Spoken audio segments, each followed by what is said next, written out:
Why is it so important for you to be making this game that is so happy and so loving and so beautiful? Where did that come from?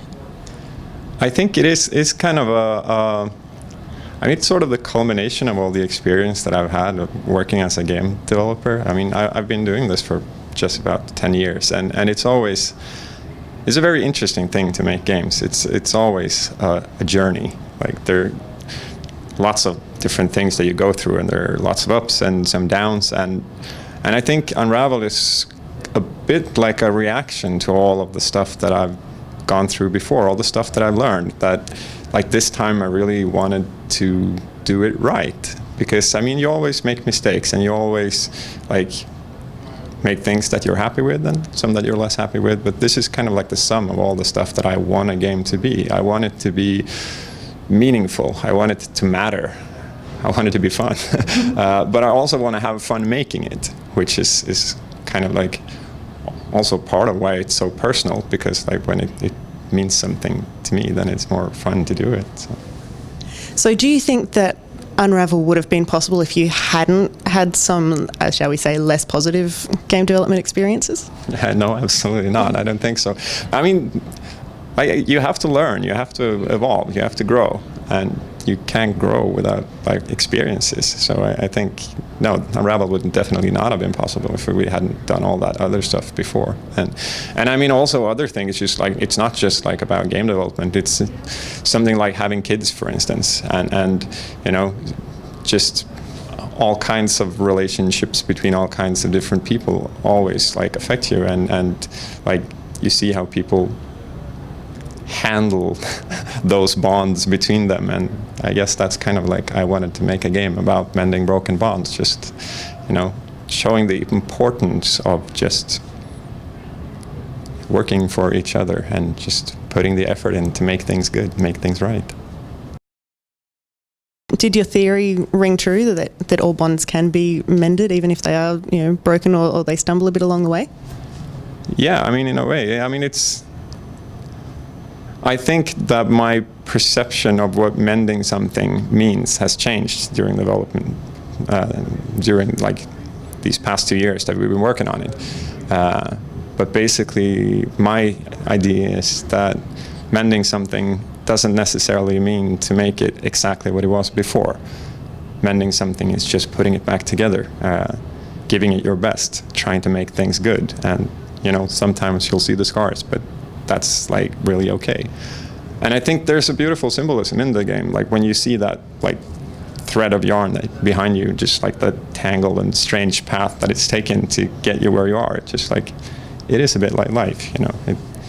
It's kind of crazy sometimes, but if you like put the effort in, you can get through things. What's it been like working on such an intensely personal project with one of the world's largest publishers who, as much as we love EA, quite often seem to be relatively impersonal?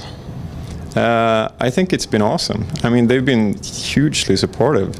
It's just, it did take us a bit by surprise to begin with, but it's like all the way from the first meeting that we had with Patrick Söderlund, we were kind of overwhelmed by just how much people love this and like really want to make it.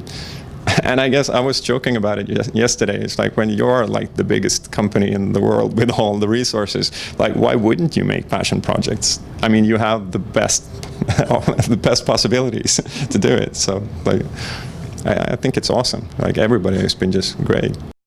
You get the words of warning, like beware, don't let them ruin your thing. But it's like they're not trying to ruin the thing, so it's okay. Like. We appreciate the concern, but it's really okay. So no, it's been nothing but positive for us. Actually, I think it's actually helped the game quite a bit because it stands out. It's kind of like, I know it's something that I've said before, but it's basically like when everything else gets louder and louder and louder, maybe the way to stand out is not to try to be even louder, but actually to quiet things down a bit. And I guess that's kind of what we did, like in this whole context of like the big glitzy E3 show. I'm like, there's the little game about love. That's just, you know, it got us noticed, which is always a good thing. Certainly did. I heard that there was 100% approval rating on the internet for just a moment. Yeah, it was funny. Like all these media people from EA were running around, just like they read everything, and they were like, "This is unreal. Something like this doesn't happen." But yeah, I mean, but it's important to be like a bit realistic about it, because it's easy to fall in love with an ID, and I'm really glad that people did. But it's also, I mean, what it's about. It's not about the stuff I've been saying on stage. It's not about the trailer you saw. It's about actually just like playing the game and connecting with it and feeling something for it.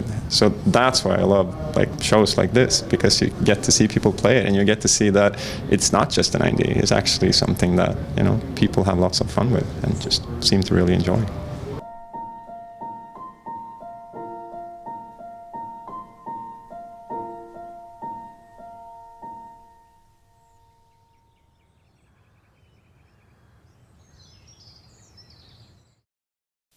And that's about it for this edition of Player Attack. Thanks for watching. Next week, we recap some of the smartphone games that are making our fingers ache, including a historical twist on the classic Solitaire, and chat to Aussie visual effects studio Plastic Wax, the team behind some of the amazing cinematics on Homefront: The Revolution, Gears of War Ultimate Edition, and LEGO Dimensions. In the meantime, you can catch us at playerattack.com. We're on Facebook, YouTube, and Twitter. And if you've got something you want to say, send us an email, mailbox@playerattack.com, or just hop on our forums. Till next week, I'm Jessica Citizen, and this is Player Attack.